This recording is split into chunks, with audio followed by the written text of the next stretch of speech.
Today on Trades Talk Podcast Studio, we got Chris Thurston with Shield Roofing.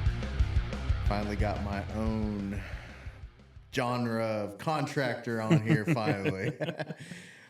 Well, welcome on, man. This Thanks. is second time. Take two, so that no audio issues this time. God, that sucked, dude. 43 minutes of talking, and we got 3 minutes captured. It was a good conversation. It was kind of like a prelude to what it's actually going to be. Still unscripted. Yes. We're just going to have a conversation. So let's dive into who Chris Thurston is, what you're about, why you're with Shield Roofing now, where you come from, your background. Previously, we talked about you, actually, Robert Beard and I, about heights. And I told him, I was like, I found out Chris was, went to high school with us on a roof with an adjuster. And he's like, what? So that was cool. But yeah, we'll dive into all of that and get to know Chris. So tell us about yourself, man. Yep. What you want us to know. Born here in Wichita, raised, and went to Heights. Yeah. Graduated 01. Joined the military shortly after that, joined the Air Force, and was not going to make that a career. That was ridiculous, as my 19-year-old brain said. And 22 years later, I retired. And here you are. So here I am. I did my handyman stuff down in Oklahoma for 2 years while I was stationed down there before moving to Germany. Did my last 5 years in Germany, and then came back and started my handyman stuff again. Decided to move on a little out of the labor world. Still doing the handyman stuff, but not as intense. But really cool guy. Asked me about Shield Roofing, if I'd want to start doing roofing. And actually, I think you asked me. Oh, did I? You did. Yeah, it was you. Yeah. You asked me, so fair enough. Yeah, but started doing that. I love it. I've learned a lot really quick, and had a good base knowledge, but pretty much all self-taught. So, yeah, you've there's a lot of the words and stuff and the associations with it that you're like, the terminology is difficult sometimes, but it makes it easy once you know it all. Yeah, once you know all the terminology, like I could tell you all about a lot of stuff, but I may not use the right words. Yeah. I just know how it works.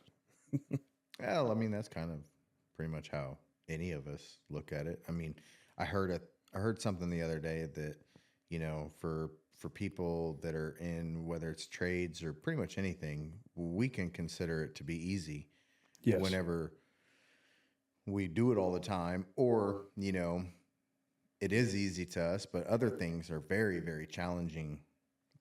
There might be something that's extremely challenging to you, but somebody else is going to think that it's easy. Mm-hmm. It's just the way that our brain works. Yeah, so. My sister's helped me with that a lot because she asked me to do stuff, and I'm like, oh, yeah, it's really easy. And she was like, stop. Yeah. It's easy for you. Yes. I'm like, yes, it's easy for me. Well, I mean, it's kind of like whenever you went out with me to do some adjusting appointments, and you're like, I'm not learning anything. Yeah. It's easy. I'm sorry. It's easy. I want them to be difficult. I think all of these have very distinct hail damage. Yes. Like there's no question. Oh, what was it? I think the fourth or fifth one that we went to, I was told the adjuster, I was like, can you argue with me just a little bit? Because he's not learning anything. Just something. Give me some kind of, rebuttal as to what we're asking for, and it didn't work. Yeah, it really seemed like everyone I was going to with you was like, okay, well, this is a ladder, and that's a roof. Yeah. Cool. Yeah. So they dumbed it down. So that one guy on Chris's roof, he was like, oh yeah, he's learning. Okay, so yeah, this, and I'm like, he knows that. Yeah, I know that. We don't have to dumb it down that much. No. So 20 plus years in the service. Yep. Thank you for your service. Welcome. And time in Germany. How long were you in Germany? 5 years. 5 years. Do you do any handyman stuff over there? I know you said you had your tools. I did a little bit for like U.S. members, hanging pictures and mounted some TVs and stuff like that, but nothing for the locals because that language barrier is rough. Yeah. But yeah, I did a lot of like carpentry projects over there in my garage and worked on a lot of vehicles. Kind of switched back to that because I actually did that before I was handymanning down in Oklahoma. I was working on vehicles, flipping cars and stuff. But over there, you know, everything's really expensive. So rather than taking it to the shop, I'm like, yeah, just bring it over. How's the construction there versus how it is here? Oh, it's crazy. I always think of the Three Little Pigs. So we build our houses out of sticks. And I mean, they're 2x4s. Yeah. Right? And theirs are concrete, solid freaking concrete. 8-inch thick walls everywhere. Yeah. Like floors, ceiling, everything's concrete. Yeah, I remember seeing, there's a video on YouTube or TikTok or something. It's like an inspector, and he's like, that's an American wall. And then the other guy goes, like, hits a concrete wall, and he's like, that's a European wall. I'm like, well, that's just made of brick, so of course it is. Yeah, and where we lived at too, like looking at the roofing and the construction of it and stuff, I had a really cool barn over there. My garage was an old barn, probably late 1800s, early 1900s, but there was like the woven sticks with like mud on some of the walls. It was really, really cool. But like the beams that they used and stuff weren't like milled lumber. They were trees that were just cut down enough to fit in the tenon grooves that they had to hold it. It was really cool. But looking at the roof construction and all that, like it's all clay tile. Clay tile, yeah. And I was like, yep, I'm from Kansas. We don't really have that. Yeah, it's not very common. We have concrete really tile here, but the barrel tile, the clay stuff that we do have is few and far between, but the price on it is just absolutely ridiculous. Yeah, I bet. Texas has quite a bit. Florida, of course. There's a lot of boneyards that hold on to that stuff, especially after hurricanes, because you might need to do a repair here and there kind of thing. The barrel S tile is it's a lot more manageable to work with, and you got to be careful on how you're walking on it. There's certain spots to where you can actually walk. I just did an inspection on the east side of town. They had a barrel S tile, had some leaking. It's very common in the battens and the way that it's designed. If over time it'll eventually start to break down, but I don't know if you know this, but we have a really, really good tile specialist named Uriel Torres. So I know that guy. Yeah, he does absolutely amazing, but that's one of his specialties is tile. So anything tile related, concrete, clay, we can handle it. So it's like cake with, compared to what others are like, oh, just pull it and replace it. Like, why? Like, you can fix it. It's a beautiful roof. And you're not like the other 90% that have asphalt shingles. Yeah. So it is expensive though. So very expensive. Have you ever seen any of the construction in like China and Japan and Thailand? No, Asian? Not in person. No? Man, that stuff, one nail holding up, the whole wall. But it stands the test of time, even the earthquakes and everything. Yeah. So here we get a little F1 tornado and house is gone. Nothing but a pile of sticks left. Yeah. Sticks and a little bit of drywall, and that's all you got. And a whole bunch of insulation. And well, we wouldn't have to worry about insulation if we actually built the houses the right way. Yep. Or with, a different way. So Heights High, Robert Beard, don't you? Have you ever met him? Yeah. He was in BNI for a while. Yeah. He's might be coming back too. Oh yeah. We'll see if I can talk him into it as a travel agent though. But yeah, he's a great guy. We talked about you a little bit as far as heights and high school and stuff like that goes. So as far as you being a handyman, you did that in Oklahoma. Mm-hmm. What made you want to transition to roofing? What got you on that career path? Oh, really the labor portion of the handyman stuff. I did a house as a cellar inspection that had some red flag items that needed replaced. There was a broken floor joist that the engineer said needed to be repaired. So, of course, it was in a crawl space. So I crawled in the crawl space with a 2x10 on my chest and my nail gun and on my back the whole way. And I got it fixed.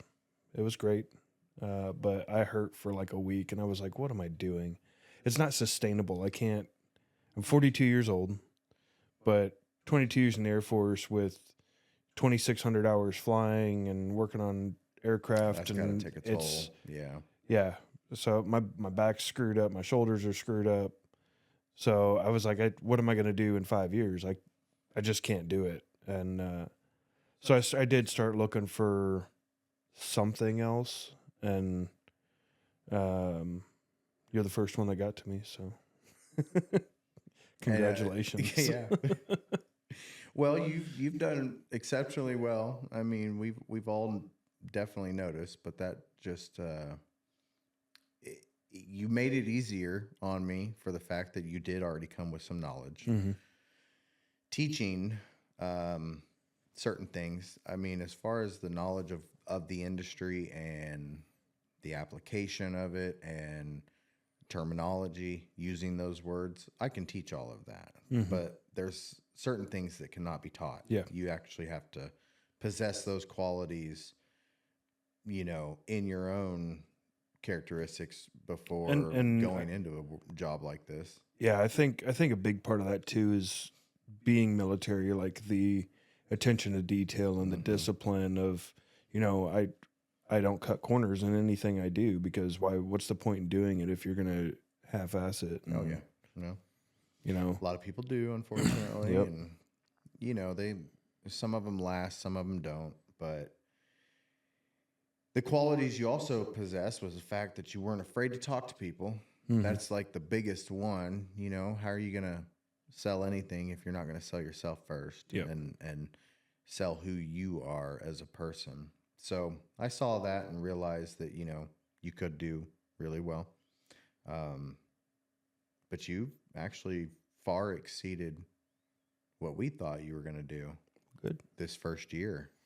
It seems like it's died down for the year, but it sort of, I mean, of course, every time I say that, I get 5 phone calls and then I'm like, I'm booked for 2 weeks. I don't know what to do. We just got to keep saying it. You keep manifesting that. Man, I have nothing to do. Right. Oh, I always like to do the whole okay, it looks like I'm going to be able to get to that shit that I put off. And get this stuff done around my house. Yeah. I got a couple free days here. Start getting phone calls. Here they come. It's like, this is about all I need to do. Just manifest busyness really quick. So your time with Shield and what you've learned and done so far, have you felt that what I've done for you as far as teaching you has provided you value? Yeah.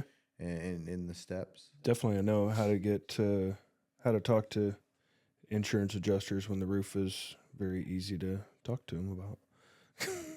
You've had when some. I've had a few, and my biggest one was, I've had a couple big ones. One was a 5 squares that got approved out of a 19 square roof, and it's like, well, which 5 squares? Yeah. So you helped me write kind of the rebuttal on that, and it's like, well, okay, I'll change 5, but you got to tell me which 5. Mm-hmm. But here's the pictures of all the damage on all the slopes everywhere, and the gutters and the downspouts. What do you want me to do? Ray Charles hell, man. Yeah. Blind man can see that. Got that one approved. That was a big win for me. And then shortly after that, the the really steep one that had one shingle approved. One shingle via drone. Oh, I love those. Makes So for easy. I couldn't believe it, but I climbed up there. Homeowner didn't want me to go up there, but I was like, it's fine. It's what I do. Yeah. It's all right. I have tools. That one was steep. That was really steep. But yeah, I climbed up there, took pictures everywhere of the soft metals. I'm surprised they were still intact. They were so beat up, but yeah, I got that one back with the full roof replacement and ended up having to supplement on top of that as well and got some more stuff approved. And so that went from a $1,900 claim to a $23,000 claim. Nice. So really good for the homeowner because it was the roof was already repaired on the back slope.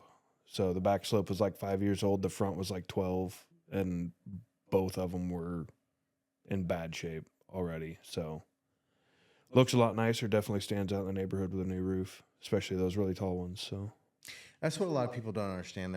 They'll think because they got the backside replacement,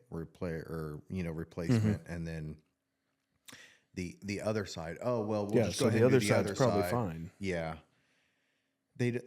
What doesn't make sense, and what a lot of people have this determination as to them making up their mind or being told something already of, oh yeah, it's going to be okay. We can just repair. None of that system actually lines up correctly because getting not only that, the color, that's the big thing. Even if it's the same color, it's not. Same shingles, same brand, same everything. The color's going to be off. It's going to be sun damaged already. Yep. It's going to be faded out a little bit, but there's line codes on those packages for a reason. And if you have one that's off, you can end up having a big patch all over the roof where it'll show the small little deviations to it. And it's very noticeable. Of course, once everything goes on, it's not noticeable during the installation. Yep. It's once it's done, and it's always right in the middle. Yeah, it's always in the middle. It's never on the outside edge where it can be fixed pretty quickly. But nope, it's right in the middle. I just don't get that. Like, unfortunately, a lot of contractors will do that. My idea as to why they do it is because it is a cheaper material, because it's all of the returned product from other jobs that does have all the same lines. And then they put all of that together and then discount it because this was all the return stuff. Here you go. Yeah, it's all the same color, all the same brand. But it's not. 5 different lines, you know. It'd probably look okay if you just like shuffled them all. Or did 5 different sheds. Or just did 5 different sheds with it, And then I just don't get it, why people do that, why they go through that process. But I understand, you know, a lot of it has to do with money, finances, and, you know, how they're paying for it and who's paying for it. And so I get it, but there's still a right way and it's kind of right, you know. Probably won't leak. It's not going to leak. But don't look right, though. But it don't look right. Then your house stands out for a different reason. Yeah. Well, we're not a matching state, so we don't have to follow those guidelines. Ohio is a matching state.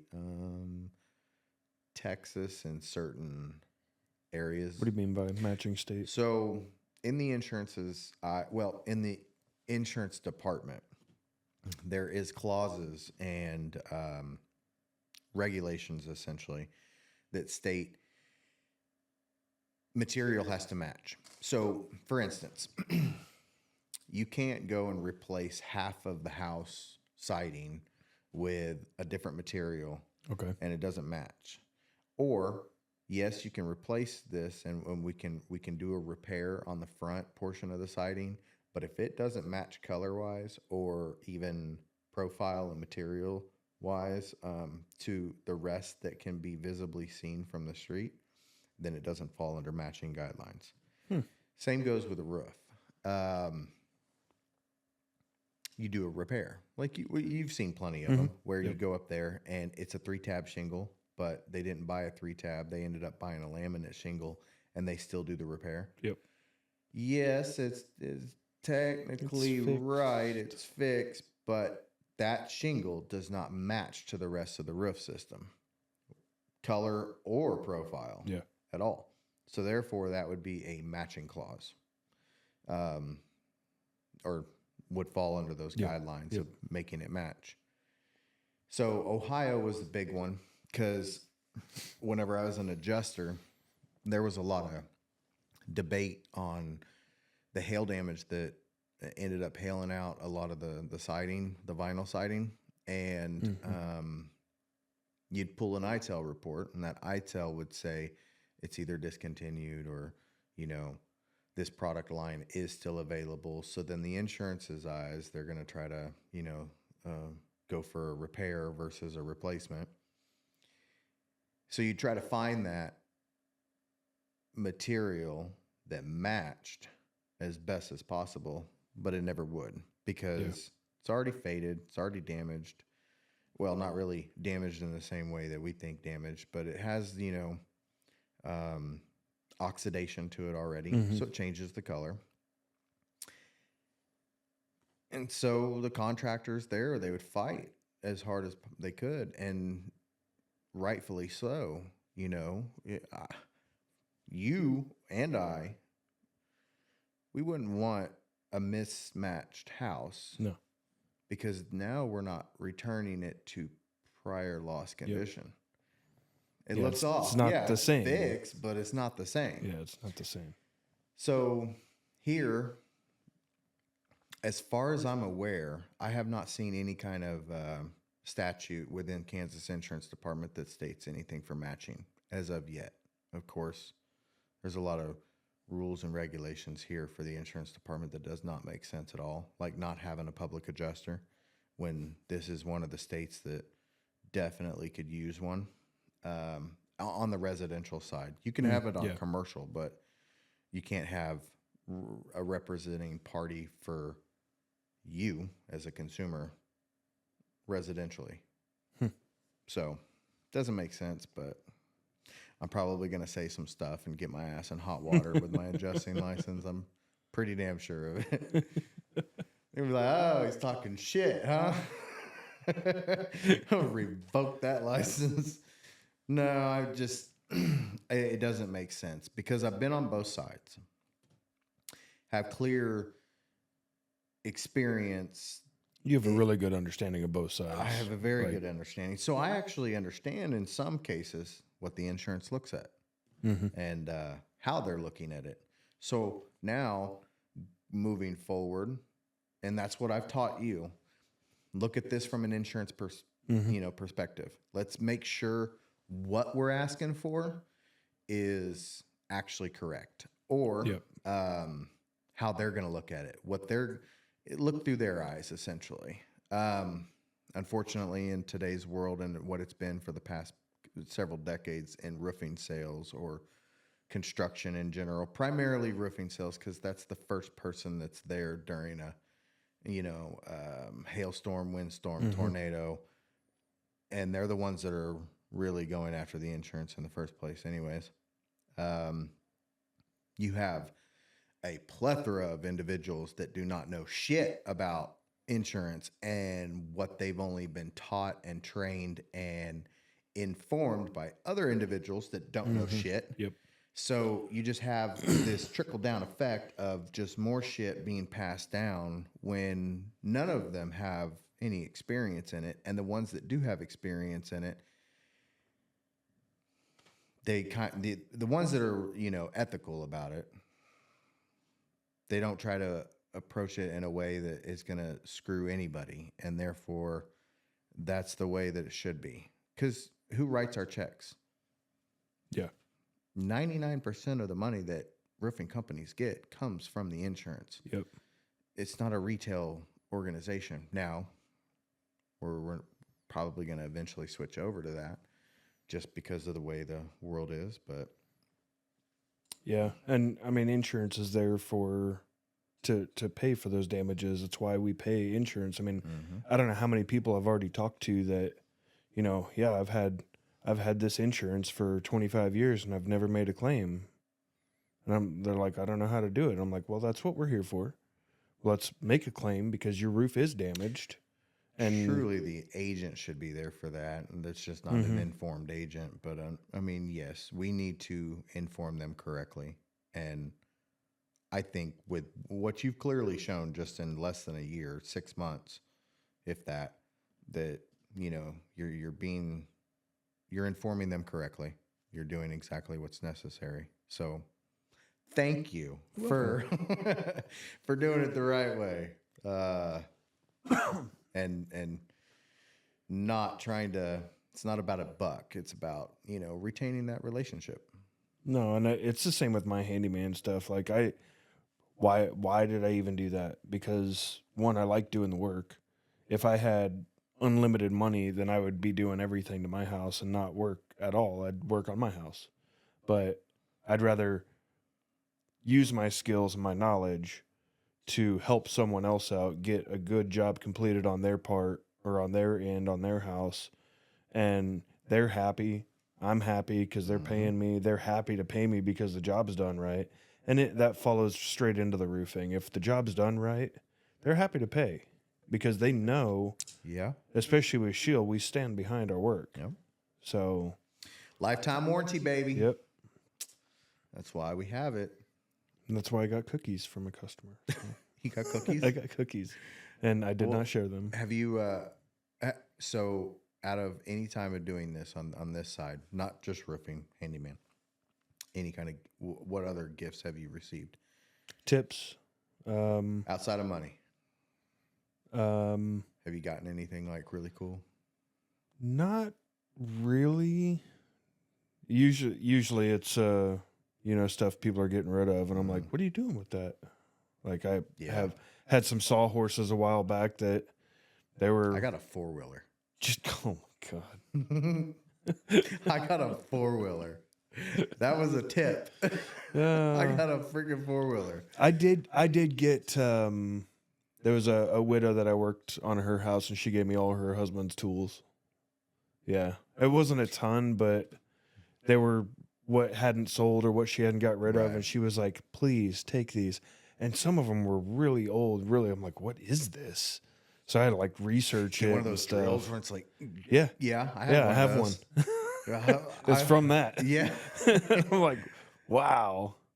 I mean that they still use them. The Mennonite community still use that and drill that holes and fucking have a barn up in 2 30 days. minutes. Not even using any power 50 people, tools. 30 days, 30 minutes. They have a lot more, but hands on the job. that kind of cool older stuff. Like it's garage decor for me.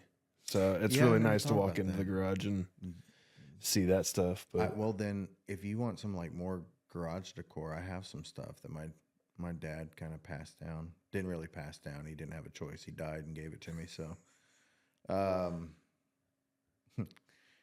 I got, one of those, which that I kind of thought about like hanging up because it is pretty big. Yeah.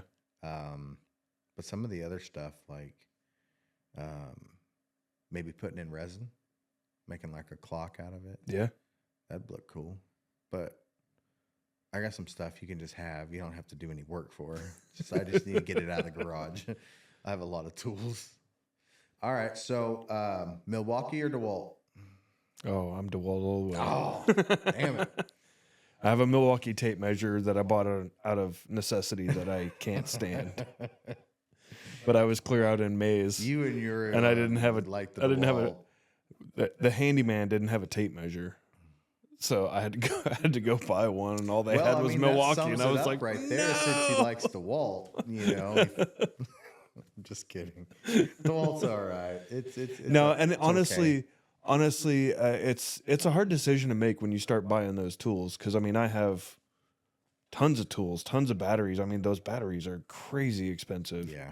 So I can't just switch, even if I wanted to. I do like Milwaukee, but I won't switch because I have too much invested in it. Well, now it's out of necessity and convenience, because instead of trying to switch over, it's going to just cost too much money to do.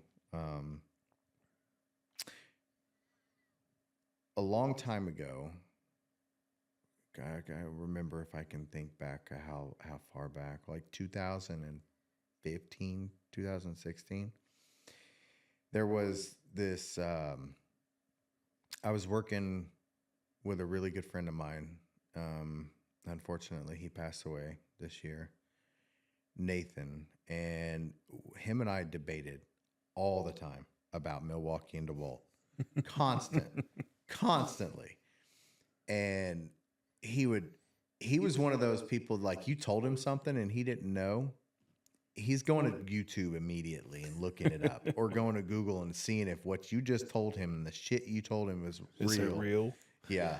So he ended up finding this video and he sent it to me, and it was the DeWalt XR brushless right whenever they come out, and how it was beating the Milwaukee.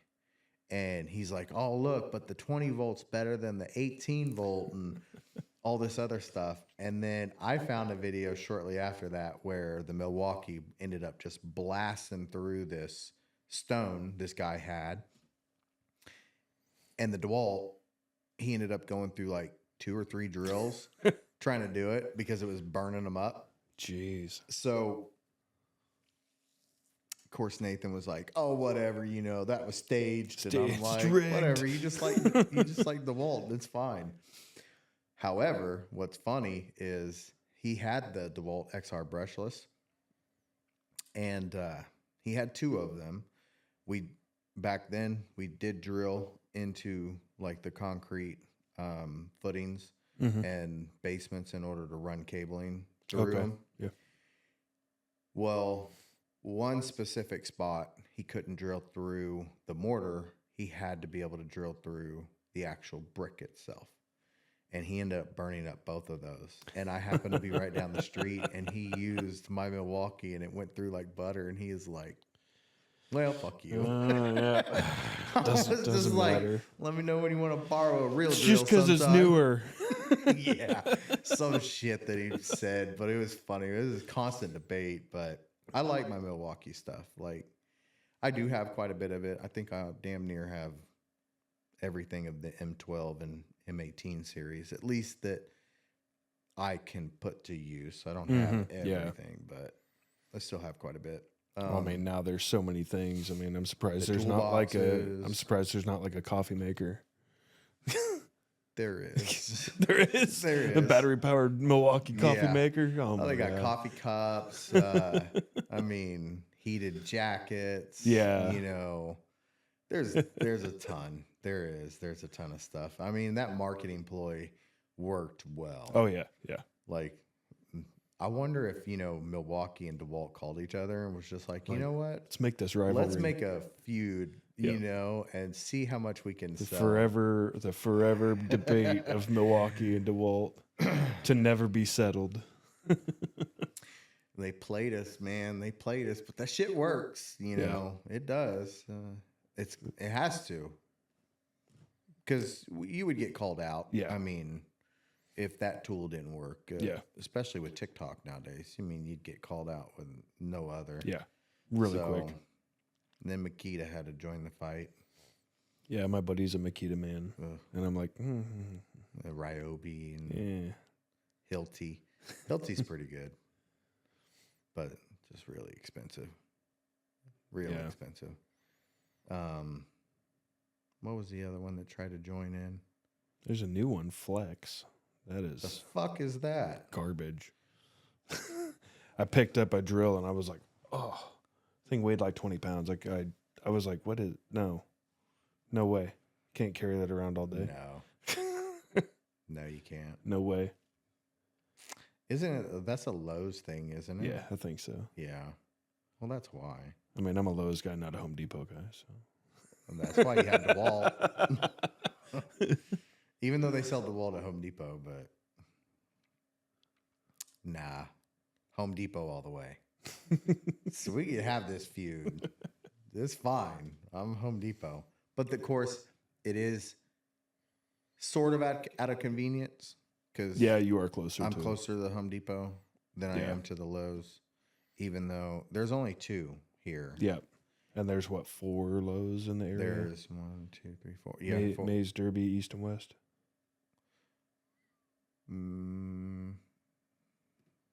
Yeah. Yeah. You got Mays. Then you have Derby. Yep.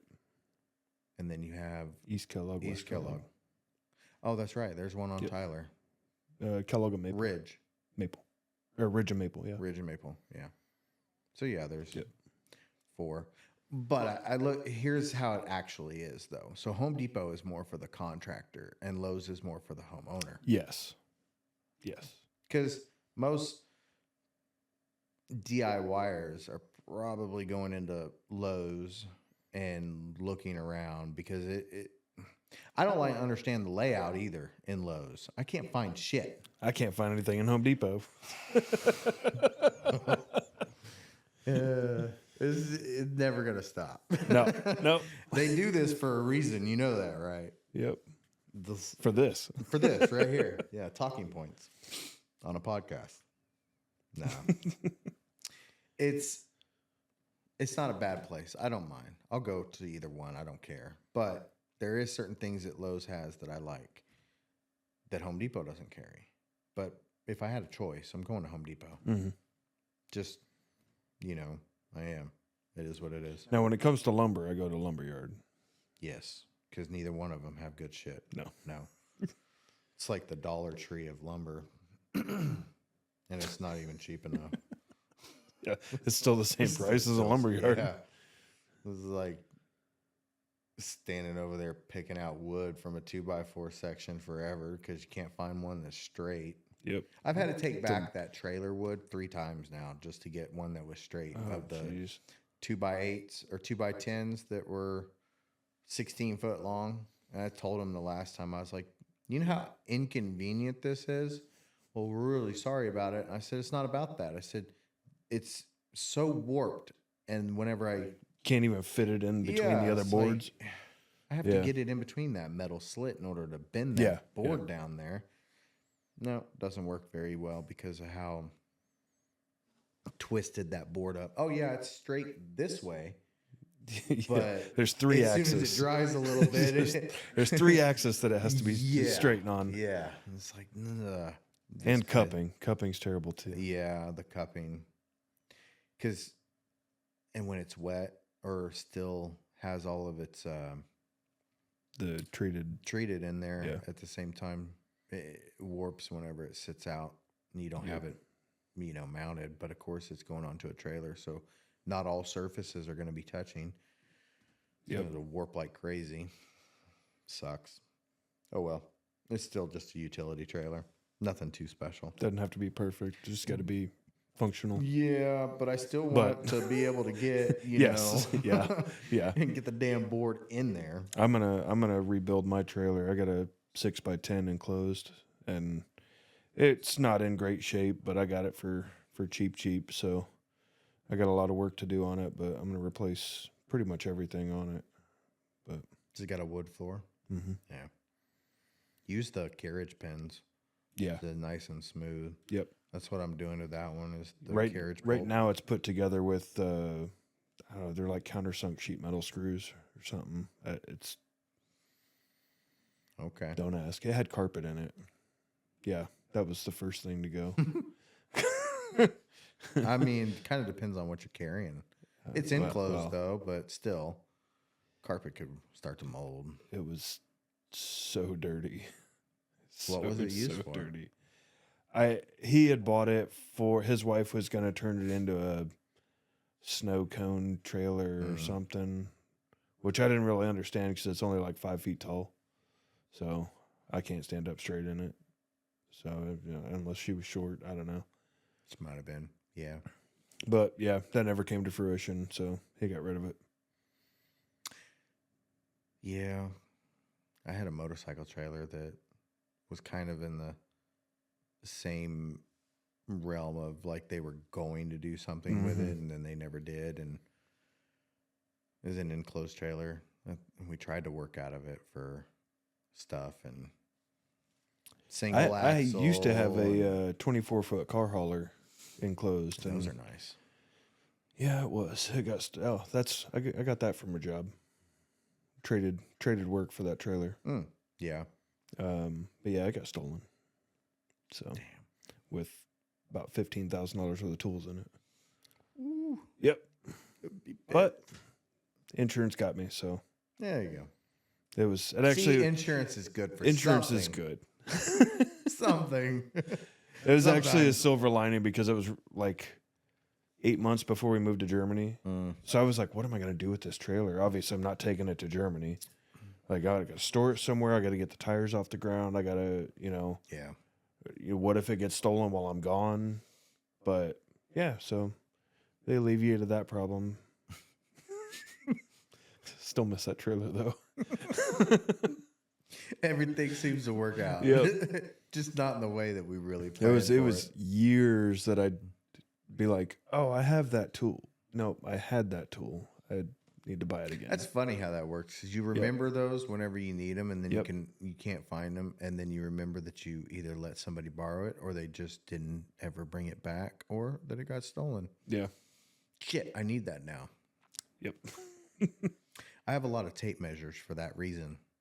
Because you steal them? No, I didn't say that. Because I always keep buying them because I can't find the ones that I have. I think I have. I'd probably say close to 15. Oh my gosh. Yeah.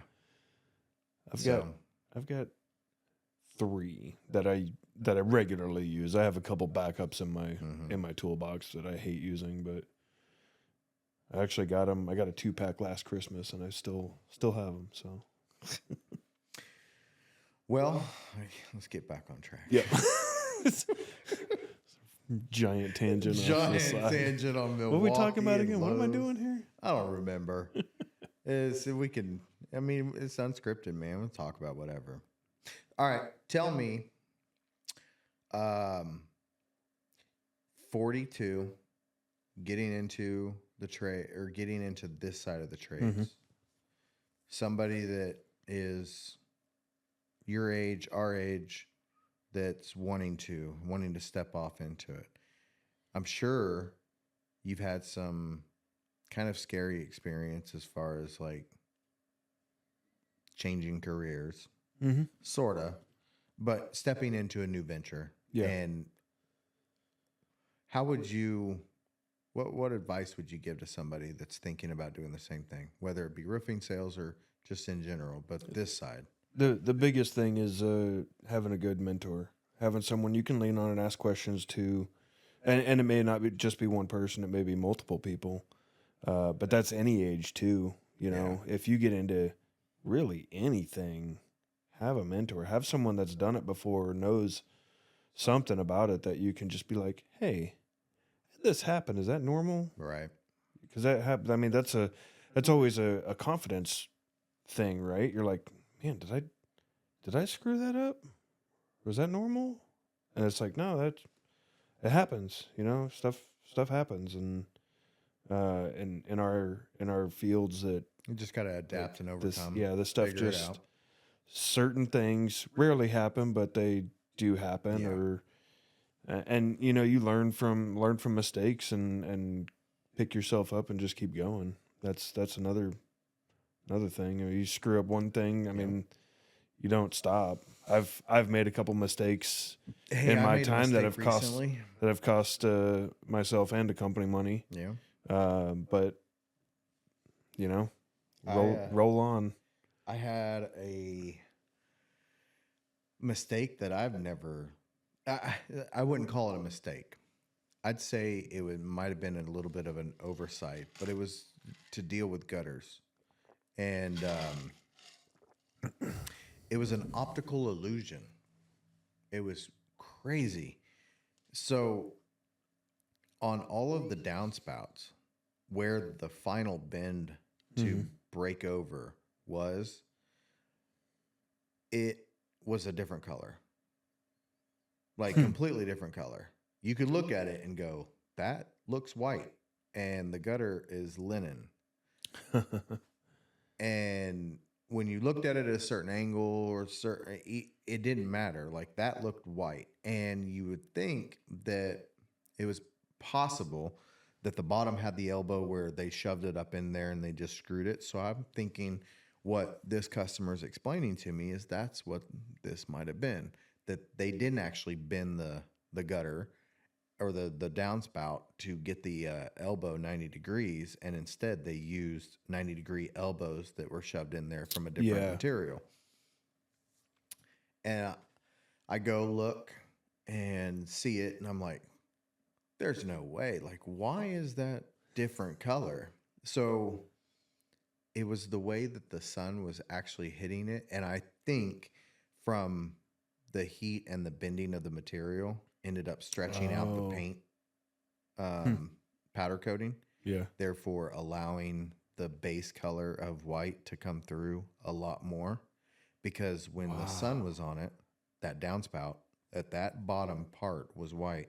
As soon as you covered up the sun and you looked at it and all in the same light, it went away.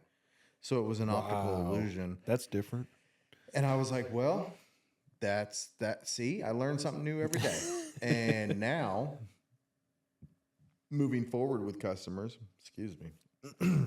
I'll be able to tell them if that's the color choice that we are going with or that they want to go with based on trim color.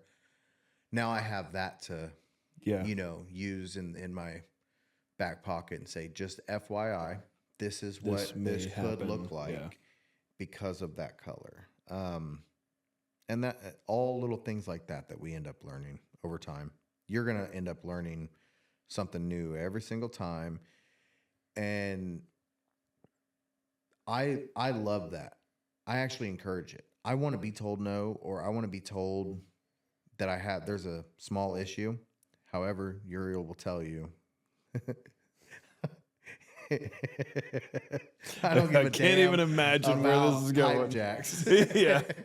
He's like, I'll just carry Junior does the same thing. He's like, I'm just going to carry them all because you guys don't measure.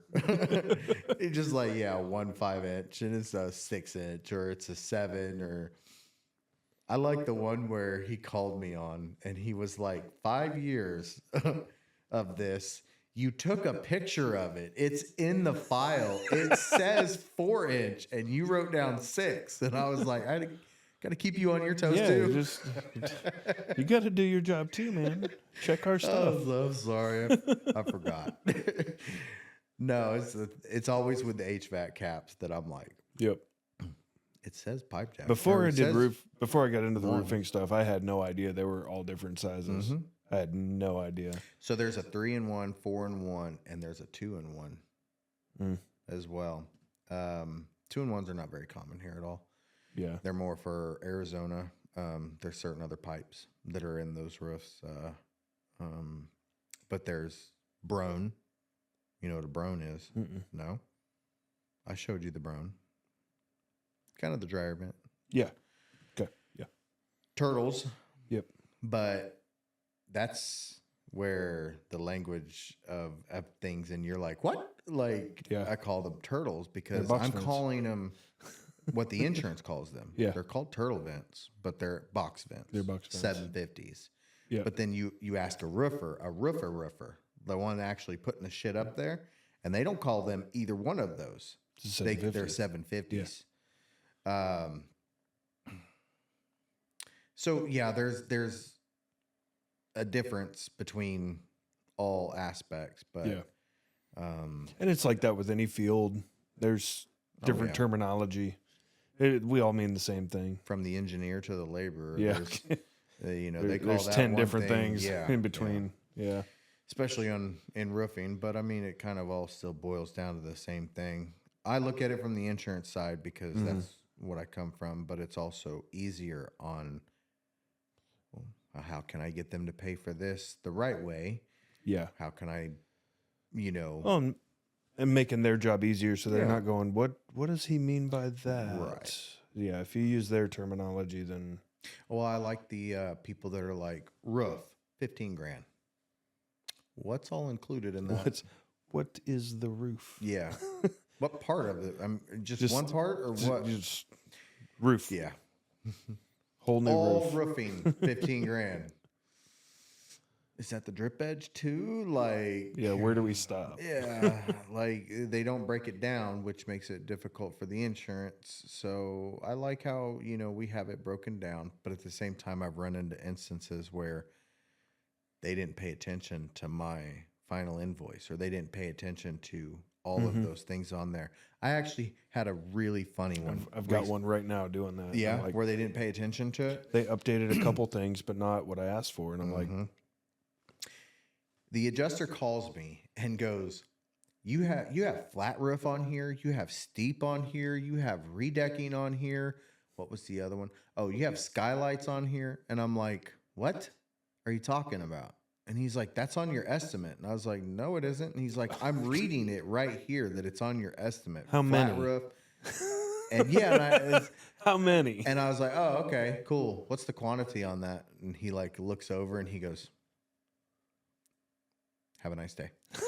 And I was like, that's what I thought. It's like there's no quantity. So yes, all of these are line on items. There. They're line items. Yeah.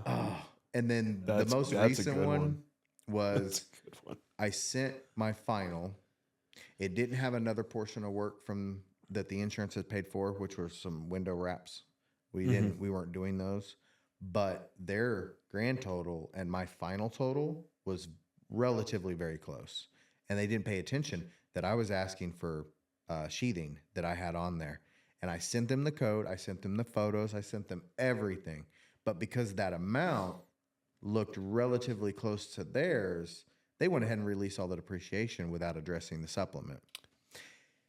So got one like I called like 3 or 4 different times, and every time they weren't, he was not understanding at all. So finally I was just like, let me just speak to your supervisor. So finally I get the supervisor on the phone and he's like, yeah, none of those photos are in here at all. So can you go ahead and resend those photos? And I'm like, look, you dude, like I had the insured send it in and they got it. They finally got it figured out and taken care of, but it took them a ridiculous amount of time.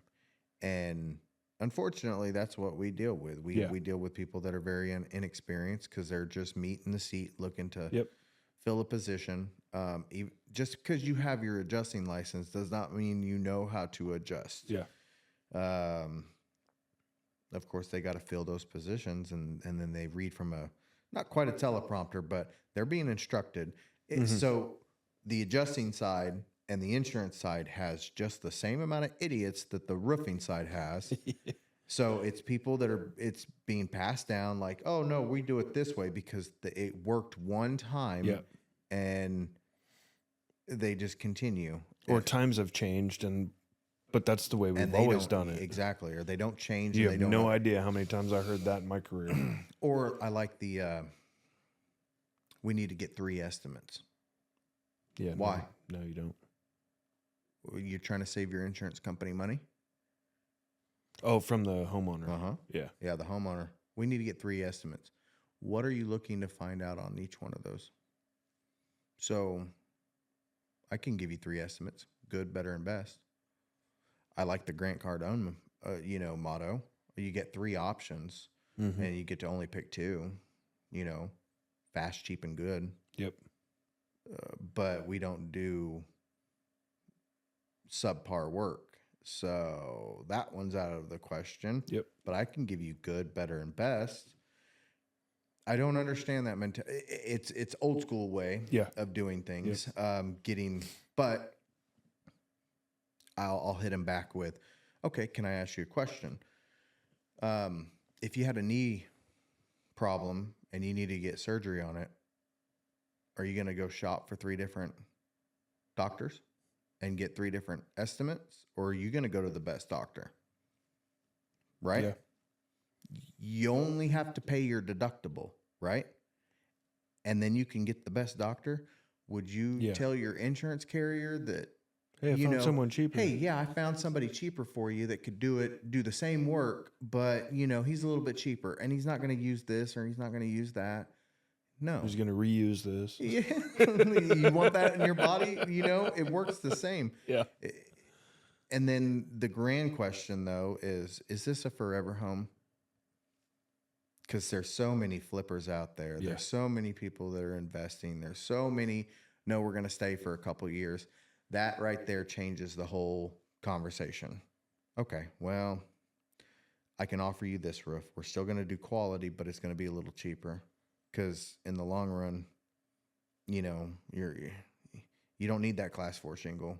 You don't need that upgraded shingle. You don't need, we don't need to go to Da Vinci on this, or presidential. So there's those beginning questions that should be asked, and then you'll know which direction that's necessary to go.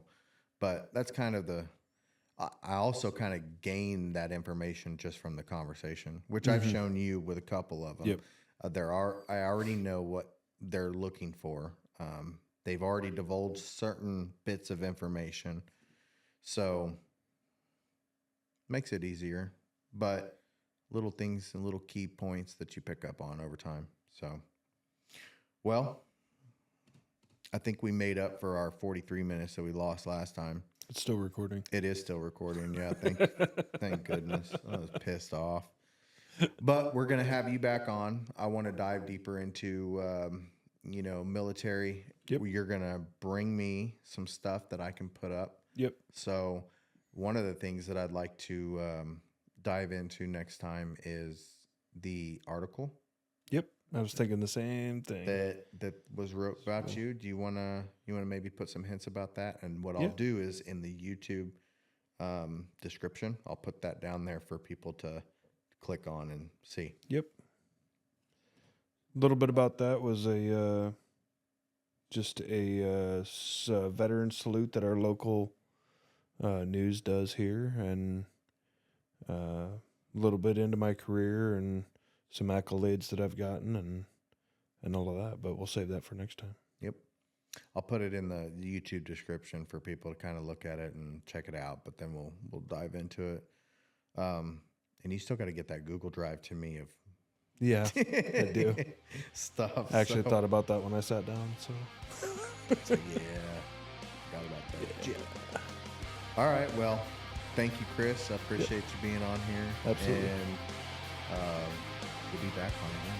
For sure. Awesome. Take care.